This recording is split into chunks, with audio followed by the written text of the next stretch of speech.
Hi, I'm boating writer Jeff Hemmel, and I've just had the opportunity to check out Yamaha's new 2019 flagship FX series. There's a lot I like about this boat. Here are 5 things that I think will stand out in the coming year. Let's start with the hull. For me, what truly makes or breaks a personal watercraft is its handling.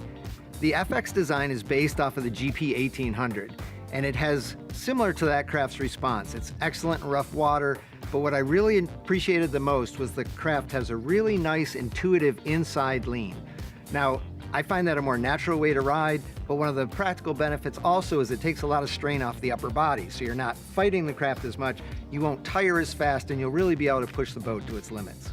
The second thing that caught my attention is the new deck design. Now, you see it immediately in these angled trim pieces along the gunnels.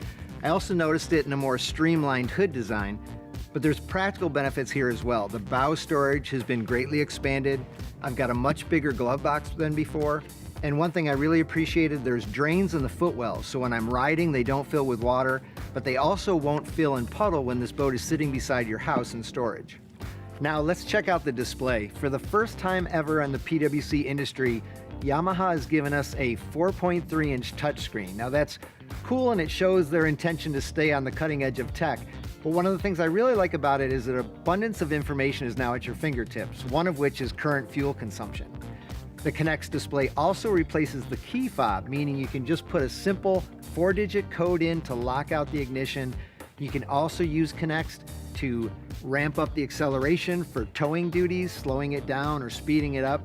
You can also set a top speed to govern the craft when turning it over to a new rider. Other control enhancements include a fine-tuning of the no-wake mode. You can now bump that up in about a 1 mile per hour up or down increment. Now that's useful for keeping pace with a friend in a lengthy slow speed zone.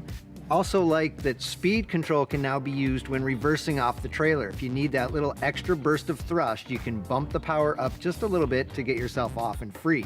There's an ultra low speed mode you can go into when in our surroundings like a marina or launch ramp. It tilts the reverse bucket down just a tad to slow the boat to a really slow pace so that you don't run into anything. You can have really fine-tuned controls.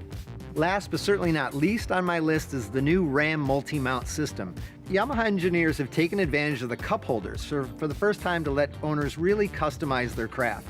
You can use the industry standard RAM mounts to add a variety of accessories. Right here I've got the Eco X Gear Bluetooth speaker.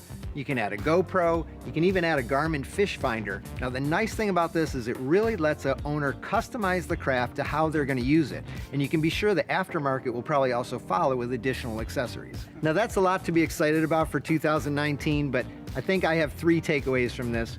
1, Yamaha's really upped both the performance and handling of what was already a flagship craft.